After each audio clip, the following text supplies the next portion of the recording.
नमस्कार दोस्तों, मैं विपुल पाठक हाजिर हूँ फिर से आप लोगों के बीच में। सबसे पहले दोस्तों मैं आप सभी का अभिवादन करता हूँ और आप सभी को ढेर सारी शुभकामनाएं देता हूँ कि आप सब जो है इस लॉकडाउन की स्थिति में सकुशल अपने घरों में पड़े हुए हैं और अभी तक सभी स्वस्थ हैं। ज़्यादातर लोगों को ये इन्फेक्शन अभी नहीं हुआ है दोस्तों, ये बहुत अच्छी खबर है और मैं ऊपर वाले से प्रार्थना करता हूँ कि इसी तरह हमारे देश की स्थिति बनी रहे और जल्द से जल्द हमारे सभी भाई बहन जो है वो ठीक हो जाए जो इससे ग्रसित हैं। दोस्तों आज कुछ छोटी छोटी बातें करनी थी आपसे, ज़्यादा बातें नहीं थी, कुछ छोटी छोटी बातें थी। कुछ खास दिन था मेरे लिए, इसलिए मैं सोचा आज आप लोगों के सामने आ जाऊं और कुछ बातें अपने दिल की आपसे कहूं और आपकी बातें सुनो। इस बीच में दोस्तों कई सारे लोगों का बहुत सारा मैसेज आया अलग अलग सोशल मीडिया के माध्यम से।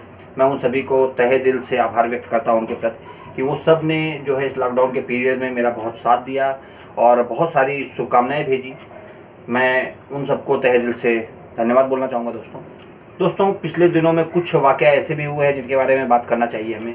जैसे हमारे बीच से दो महान कलाकार, जिन्हें लोग रियल लाइफ के हीरो कहते हैं, लेकिन मेरे नज़रों में वो रियल लाइफ के हीरो थे दोस्तों। सबसे पहले हमारे इरफान खान साहब और दूसरे हमारे ऋषि कपूर साहब। ये दोनों हमारे बॉलीवुड इंडस्ट्री के बहुत माने जाने और बहुत अच्छे प्रतिभाशान व्यक्ति थे। इन दोनों का देहांत हो गया। इस दुखद घड़ी में दोस्तों मैं अपनी भावभीनी श्रद्धांजलि अपने और अपने प्रिय दर्शकों की तरफ से उन्हें प्रेषित करता हूं दोस्तों, और भगवान से, खुदा से ये प्रार्थना करता हूं कि वो जहां भी हों खुश हों और उनकी आत्मा को शांति प्रदान की जाए। इसी बीच कुछ छोटे छोटे वाक़ये और हुए हैं दोस्तों। जैसे अभी आपने देखा कि जम्मू कश्मीर में 3 से 4 दिन पहले एक वाक़या हुआ जिसमें हमारे 4 जवान शहीद हो गए और एक पुलिस अधिकारी शहीद हो गया दोस्तों ये सुन करके काफ़ी दुख होता है कि ऐसा हो गया, हमारे जवान शहीद हो गए, हमारे अधिकारियों की जान चली गई। हालांकि वो सभी जो शहीद हुए थे वो एक अच्छे लोग थे और सबसे बड़ी बात ये कि उनके पास एक अच्छा तजुर्बा था, जिन्हें हम कह सकते हैं कि एक अच्छा एक्सपीरियंस था उनके पास इस कार्य को करने के लिए। उसके बाद भी वो शहीद हुए। ठीक है दोस्तों, उनके प्रति भी मैं अपनी भावभीनी श्रद्धांजलि अर्पित करना चाहूँगा आप सभी के माध्यम से।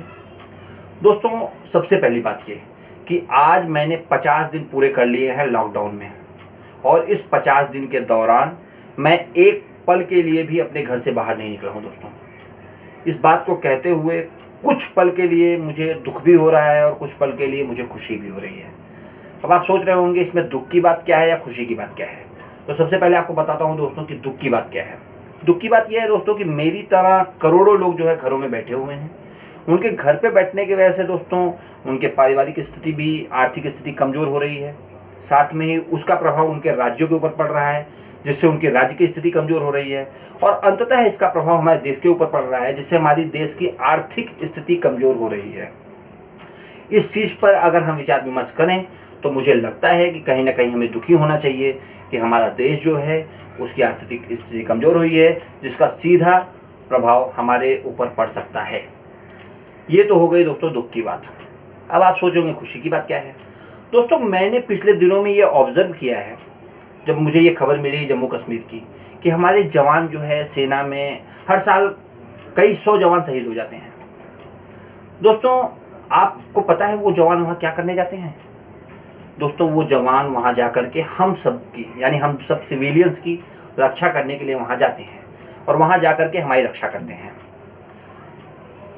अब आपको उस बात से, मैं अपने इस बात से कनेक्ट करना चाहता हूं दोस्तों कि वो सीमा पर खड़े होकर के हमारे जवानों की, हमारे देश के लोगों की रक्षा करते हैं, और आज पिछले 50 दिन से हम घर में बैठ करके अपनी, अपने परिवार की और अपने देशवासियों की रक्षा कर रहे हैं इस कोविड-19 महामारी से। तो क्या आपको नहीं लगता कि जो योगदान वो सीमा पर रह के दे रहे हैं उसका अंश मात्र ही योगदान हम अपने घरों में बैठ करके दे रहे हैं। जब दोस्तों आप इसे महसूस करोगे तो आपको लगेगा कि हाँ, हम भी कुछ काम राष्ट्र हित में कर रहे हैं।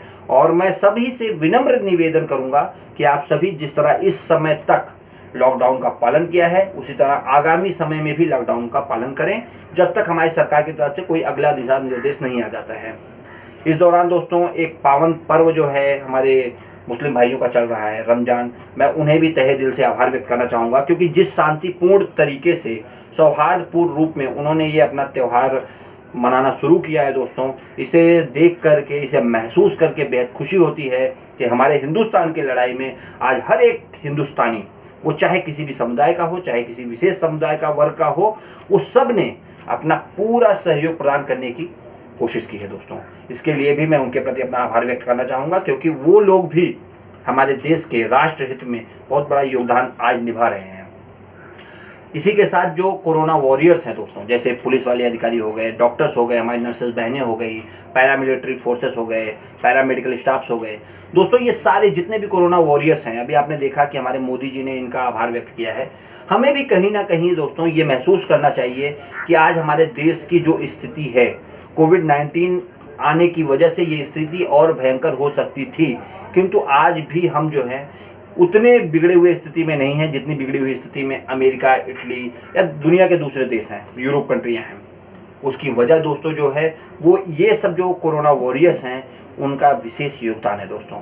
ये सड़कों पर हैं, हम घरों में हैं, ये सड़कों पर हैं। जितने दिन से हम आप घर में बैठे हैं उतने दिन से ये सड़कों पर बैठे हैं और हमारी सुरक्षा के लिए बैठे हुए हैं। उनका भी अपना एक परिवार है, उनके भी अपनी एक दुनिया है। उन सब दुनिया और परिवार को छोड़कर वो आज हमारे सुरक्षा के लिए अगर सड़कों पे बैठे हैं तो हमारा दायित्व तो बनता है, हमारा ये फर्ज बनता है कि हम उनकी सुरक्षा का विशेष ध्यान दें। और उनकी सुरक्षा हम तभी कर सकते हैं जब हम एक जगह से दूसरे जगह मूवमेंट ना करें, हम अनावश्यक कार्यों के लिए घर से ना निकलें, ज़्यादातर लॉकडाउन में रहें और अगर बहुत विशेष परिस्थिति हो तो ही उनसे अनुमति और आज्ञा लेकर के हमें अपने कार्य को करना चाहिए, जिससे उन्हें भी एक सम्मान मिलेगा, उनके मन में भी एक विचारधारा आएगी कि कहीं ना कहीं लोग हमारे बारे में भी सोच रहे हैं। तो इसके साथ मैं उनके प्रति भी आभार व्यक्त करना चाहूँगा दोस्तों। अब एक आखिरी बात, मैं आज आप लोगों से अपने पिछले 50 दिन के एक्सपीरियंस को शेयर करना चाहता हूँ कि आखिर ये 50 दिन जो मैंने घर में निकाले हैं, गुजारे हैं, ये मेरे कैसे रहे।